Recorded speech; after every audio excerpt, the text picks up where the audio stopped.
Hey, what's going on, guys? Ryan Turkey here. Welcome back to the channel. Today we're going to be talking about stealth and some really fun units to give stealth to. We're looking at Fade on the screen right here because in the first set, Fade was the only card that you could play to give a minion stealth.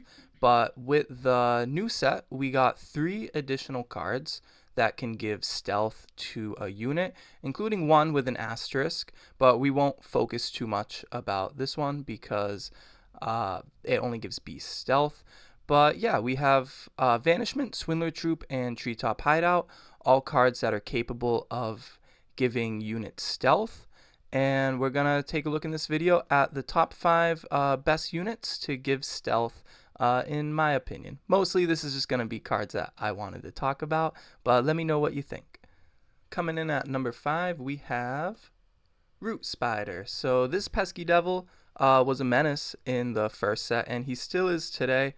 He doesn't really need stealth to be a good unit. Burrowing makes him pretty evasive on his own, but we're going to use him in this moment to take a look at some of the aspects that I think makes a good stealth unit. So the first one is he has a useful triggered or static ability that doesn't break its stealth. Some triggered abilities will break stealth, like the Colicky Dragonets. They have a really good ability, but it deals damage, so once they hit something, it breaks their stealth. The next thing is they do not need to attack to generate value. Every unit is good with stealth because you get to be unblockable for a turn, but that's not what we're going for. You could just put a list of the highest power minion. You could say Great Old One is the best minion to give stealth because he has 16 power. That's not really what we're looking at here. We're looking at the abilities of units that we want to stick around to reap in the rewards. And that takes us into the next ability here. It provides more value the longer it sticks to the board. So Root Spider doesn't hit that so much because oftentimes he is just locking down one minion. But if you have force movement effects, you can start to lock down multiple things. You can move Root Spider around to lock down whatever is most important to you, and you can kind of just keep one thing in place until you have a unit that can take care of it, in which case you move Root Spider and you just eat that bad minion that you were locking down. So, with stealth, a lot of the answers to Root Spider are usually bigger burrowing minions like Cave Trolls and Sandworm, guys who can really just bully him around. But with stealth, you're not able to attack Root Spider, so these answers don't work. Another popular one would be River of Flame with something like a Disintegrate or a Poison Nova. But, well, Poison Nova will hit Root Spider, but then you're spending you'll take that. 5 mana for Root Spider is pretty solid. But these cards are suddenly not very effective at all against a stealthed up Root Spider. He doesn't get higher on the list because his biggest weakness is flood effects like Atlantean Fate, Floodplain. Stealth is not going to protect him from this. This is just the natural way of life for burrowing units. If you get flooded, you die. So stealth, good for the other things, not so much against flooding. Root Spider is also pretty naturally evasive just with burrowing. So while stealth does make him better, it doesn't do a whole lot for him. So he is number 5 on this list. Coming in at number 4, we have Guile Sirens. So Guile Sirens, 3 mana 3 with Submerge. And at the start of your turn, you force a nearby enemy minion to take a step towards them. So these guys are really good at forcing enemy movement. I will say I was going to put Koi Nixie here until I realized that they have an activated ability, not a triggered ability like the Sirens. So the Sirens win out on the list because the Nixie will break stealth when she uses her ability. But regardless, they're very similar cards. They do a very similar thing. You want to play them with these hostile sights to enemy minions. Something like Free City and Bottomless Pit, where you force enemy minions to walk into them and they will die. You can also just play environmental hazards like Mariner's Curse and Unland Eel. Force enemies to walk into the curse or the eel and then submerge the eel. The Sirens haven't seen a whole ton of play. I think they kind of suffered from water not really being great the whole time of beta, and they're just kind of like not big enough. But with stealth, the game really changes because one of the like things about this ability is they're oftentimes they kind of want to be on the front line, but they're not like that big, and they kind of put a target on their head, so they tend to get removed pretty quickly. If you stealth them up, you can't really mess with them at all, and you can just start like moving things in a bottomless pit, moving things in a mariner's curse. They are also really good with the new druid drums, and yeah, if you stealth up the sirens, it's going to be tougher for your opponent to deal with them. They're going to start killing your things for free, and they're sending the enemy minions into a watery grave. Number 3, Sir Bedivere. So there may be some recency bias with for me with Sir Bedivere here, because I recently did really well in an AL draft with him. But he's a draw engine, and there's other draw engines that could have made it on this list. Thinking of Queen of Midland in particular. But the thing I like about Sir Bedivere is his condition to draw is something entirely on your own, whereas the Queen kind of will only draw you cards depending on how your opponent is playing. But Bedivere's draw condition does lend itself to a more stealth playstyle, I feel like, because he wants to carry artifacts. So you could give him something like the Pendragon banner if you are playing a lot of minions and you're trying to like buff them up. If you are playing something more stacksy, you can give him Maddening Bells and start moving him towards the avatar. Or you could have him hold a Devil's Egg and start like draining out your opponent. All of these are like really good artifacts that you would want like a stealth unit to be holding, so that they are better protected and you're more in control of them and where their abilities affect. But he's also just not hard to like give a lance to. There's an exceptional knight in his colors. Shameless Squire I think is like pretty all right. It's not hard to start drawing off of Sir Bedivere, and when you do, you're gonna really enjoy it. Number 2, Mother Nature. So Mother Nature is one of like my favorite cards in beta, except I could never get it to work because it's 6 mana for 3 power. We should talk about it. At the start of your turn, reveal your topmost spell. If it's a minion, you summon it here.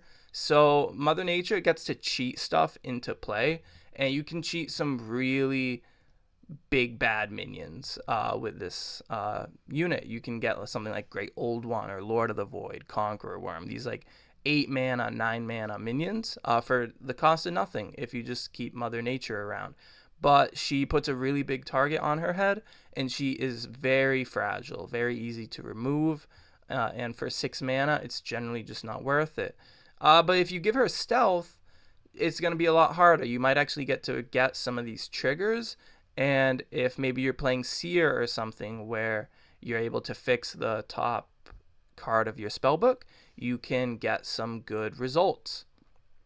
I think giving her stealth is also kind of neat because she lends herself to sort of being on the back line a lot of the time, very away from the action, and that will hurt the like tempo of the minions that you are bringing down, because you'll probably summon something and then it's not actually like able to do anything nearby right away. But if you stealth her up, you can maybe start positioning her more aggressively, and even if you're not dropping down these big guys, you can start like hitting with like kobolds or poweries, or it really depends on how your deck is built up. But you're able to position her in a way where more units will benefit faster. And I'll tell you, my dream as a sorcery player is to stealth up Mother Nature, move her into the avatar's home site, and drop a Raytanis Titan on their head for free. That to me is just like the most fun thing I can think of, because nobody would see it coming and it would just be so funny. Moving on, we're gonna get into some honorable mentions, because there were a lot of minions I wanted to talk about in this list, but I just couldn't. I was making it a top 5, and so we're gonna go quick here. Ghost Ship. Stealthy Ghost Ship is like a real problem because it can just constantly recur spirits. It doesn't make the list here because I think it is better paired with Phantom Steed over Stealth, because with Phantom Steed you are able to move it in and out of a site every turn. so you're able to recur spirits once a turn instead of once every 2 turns. And you're also just able to keep the ghost ship in the void every turn, which is honestly, being in the void is way safer than having stealth. Like, there's very little things that can deal with a void minion. So ghost ship, I think if you're trying to do a value engine thing with the ghost ship, I think Phantom Steed is where you want to be. But also, Ghost Ship is just like a big unit, and you might want to like attack at some point with Ghost Ship. So honorable mention there. Ruler of Thule, probably could have made this list, honestly. If I'm being honest, probably would have been like number 2 on this list. But why the reason I didn't put it on here is because the most effective strategies I've seen with Ruler of Thule tend to be these like OTK turns, where you have a really big built up back row, and then you play ruler and then just swing wide with everything, and you like 20-0 your opponent. That, like, you know, ruler is still a great card, and he is even better with stealth, but he does, when you're playing that type of strategy, you're not really benefiting from stealth, except that he does become a really good way to kill your opponent on the next turn, but we're not looking at that. Number 3, Maze Minotaur. So this one's really funny. I don't know if anyone's ever played this card. 4 mana 4. Enemies can't move themselves out of a maze of 9 locations near the Minotaur. So I don't know, dude. Stealth this guy up. Start moving him like into your opponent's back row, and then all of his minions just can't move onto your sites. They're just stuck near the Minotaur, and nobody can see the Minotaur to get rid of it. And you could get into some crazy things. You give him a Merlin staff to make him a spellcaster, and then play a couple whirlwinds, just really start getting things in his maze, and then boom, Poison Nova, and just like wipe the board like that. Like, tell me that's not sorcery. Last up is Whiteheart. So this is another good minion here. Other minions and locations nearby can't be attacked, which means that anything near Whiteheart is pretty safe, and the only thing that can be attacked is Whiteheart. So that's why you give it stealth, and now it can't be attacked, and it's just a very like good protective unit who keeps your things safe, and with stealth you keep it safe. All right, number 1, Budika. So Budika is pretty wild with Vanishment in particular. So Budika, 4 mana, 3 power. Other allies have +3 power while successfully attacking sites. So the whole idea here is if you have something in play like Invasion. I'm choosing Invasion because it's in color with Budika. I know it's not very popular, but if you have like a very wide board, if you're playing like Border Militia or Guards or Invasion, and you get a lot of like these little foot soldier dudes, you later on cast a Vanishment and give everything stealth, and now your foot soldiers are attacking for 4. They will hit for 4 because they're stealthed up. Yeah, Border Militia, Guards. You could do like, I don't know, Plague of Frogs if you really needed to. Or just other minions who go wide. Like in color, I can think of Highland Falconer and Brother Knight. Just a minion who brings another minion into play. That seems really good. Or like you're just playing a lot of minions. Eventually you slam a Budika. You play Vanishment. And you just go to town, hitting very, very wide for a lot of damage. Should be able to like door your opponent very easily. I'm not sure if I haven't really seen anybody talk about Budika with Vanishment, but it seems pretty crazy to me, and for that reason, she's getting number 1 on the list. Let me know what you think of my list, if there's any minions I may have missed. If you like this video and you want to see more, let me know. If you haven't subscribed to the channel already, please do, and I hope you guys have a great day.